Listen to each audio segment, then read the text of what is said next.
Hello and welcome to the demonstration of the setup wizard for the Intelligent Health Monitor, or IHM.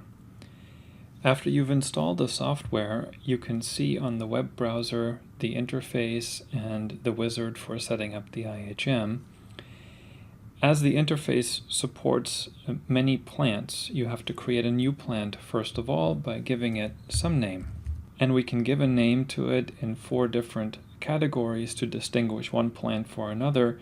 And if you have any custom code, then you can enter its identification that you were given by Algorithmica here. I'm just uploading a demonstration dataset, so I will not need that here. The second step would be to enter the tags for the plant.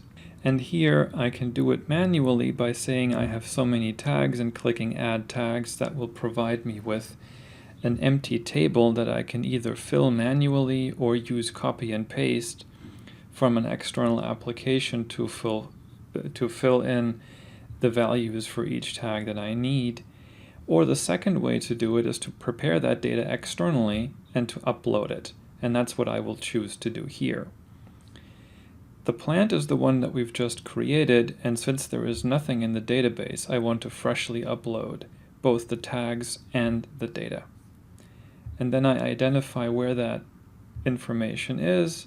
The tag information is in this file, the data is in that file, and the data has the format of CSV.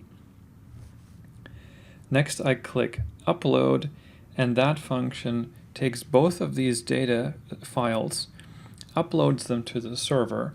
The tags data file is then parsed and the tags are created. The data file is being parsed in the background, since that usually takes longer and therefore is a job in the jobs queue, which I can view here. Here we see that 2 jobs have been created, one to upload the data and one to calculate the statistics based on that data. The upload has started, and after that's finished in the queue is the statistics computation job. Now we have to wait for a few minutes for both of these jobs to complete, and then we can continue our work in the wizard. A few moments later, we can observe that both jobs are done and succeeded, and so we can go back to our form and progress to checking the plausibility.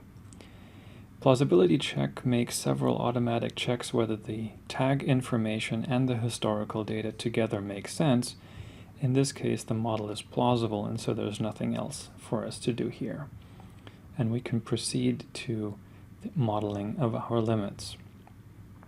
Now first we check that the list of the dynamic limits that were ordered is correct. In the tags file, we had specified that 4 of these tags are to receive mathematical models that will result in alarms, and that is fine. Next, we have to identify those periods in history which we want to learn. Those are the periods where the machine was known to be healthy, as we want to train only healthy data so that the mathematical model effectively defines the concept of health, and sickness is then detected as a deviation from that health. So we know, for example, that between the 15th of May and the 20th of May, this machine was healthy. Additionally, we know perhaps that in the month of June, from the 1st to the 20th, this machine was healthy, and we add that. In this form, we can add a variety of training intervals to these 2, and that will be the data that will be used to construct the mathematical model. We progress to the exclude conditions, where we might want to exclude certain values from that time frame by saying, for example, whenever the rotation speed of the gas turbine is less than 500, the machine was effectively off, and we don't want to learn that, so we exclude those data. What will then happen is that the mathematics will take the data from these historical time periods we've identified as training periods, delete any data that matches this condition, and use the rest to construct the mathematical models. When we then press the button Model All and confirm, what will happen is that for each one of these tags that we've identified as to be receiving mathematical models, we have entered 3 jobs into the queue, namely 1 to select the variables, 1 to construct the model, and 1 to apply that model to the entire history of the data. Selecting variables is important to select those tags among the entire list we have available that most strongly influence the one we're trying to model. This is being done automatically for you, as well as the modeling process itself. The first job is started, and they will be done in sequence until everything is done, and this will take some time for which we have to wait.